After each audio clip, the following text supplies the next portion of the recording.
Angel Olsen is a singer-songwriter, very good singer-songwriter, and she is back with the album All Mirrors. We last heard from her in 2016 with the album My Woman. A great album, a really good album. I like that album a lot. Some of her best songs ever came up on that album. I really liked the mood that she was able to set on the slow songs, but then she was also able to kick you in the arse with a track like Shut Up and Kiss Me. It was really an album where she came into her own, I think, because up until that point I hadn't really been a biggest fan of her sound or style, other than a few tracks like The Waiting is a great track from her earlier stuff. So I was very excited because the last album, again, like I said, was the best to date, so I was thinking she could even maybe top it with All Mirrors. Since it got announced, it's been one of my most anticipated albums of the year, and I always get a bit worried when I anticipate an album so much because I get let down. And it's kind of happened again. It's happening again. Why? The singles she led up with this album were phenomenal. Like the lead singles, she was just dropping these songs as if she can just make songs like Lark. You're just gonna drop a song like Lark. You're just gonna make that song and give it to us. What the fuck? Who does that? Who makes a song as good as Lark? And the title track as well is wonderful. It is just absolutely gorgeous, easily one of the best songs of the year. You could even argue Lark is one of the best songs of the year too. I'm not going to argue with either of those. It's a toss-up really. If you chose Lark, I'd be like, yeah. If you chose All Mirrors, I'd be like, yeah.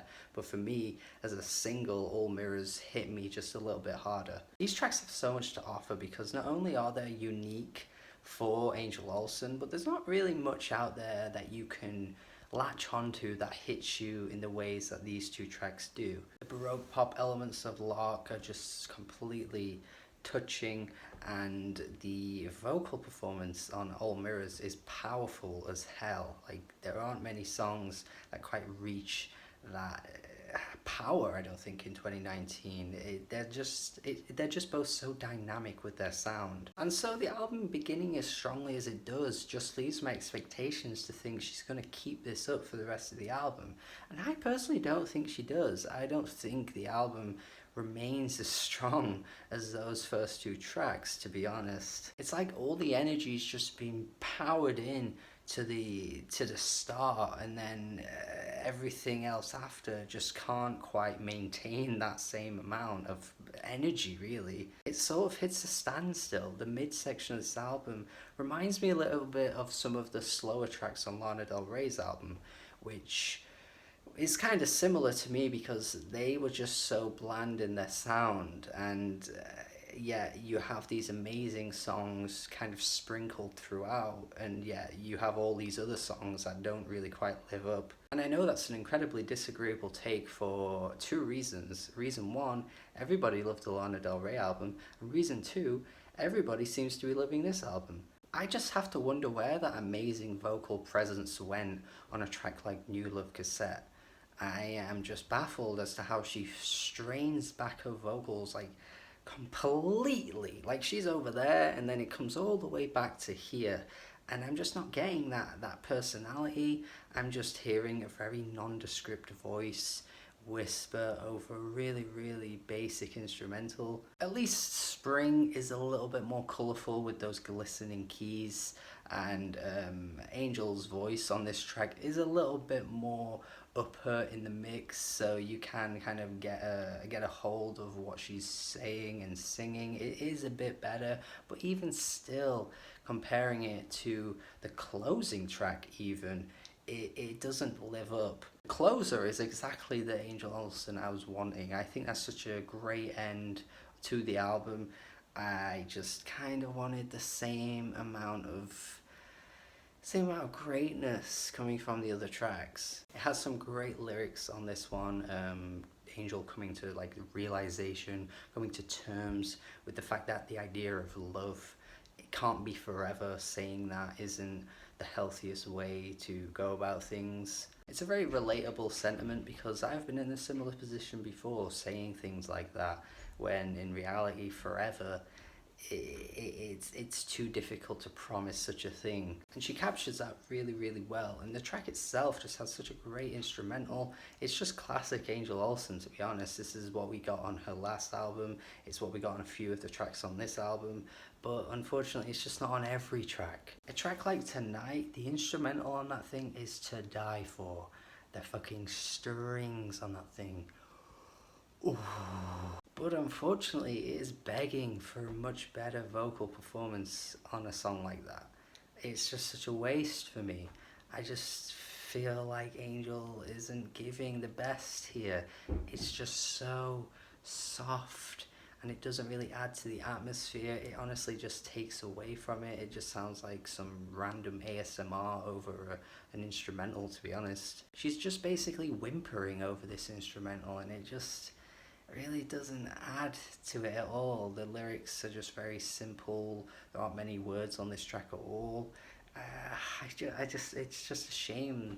It's just a shame. How I'm feeling about some of these tracks is actually reminding me of some of the backlash that Titanic Rising got earlier in the year. And not that it was an album that got a huge amount of backlash, it is pretty much universally loved.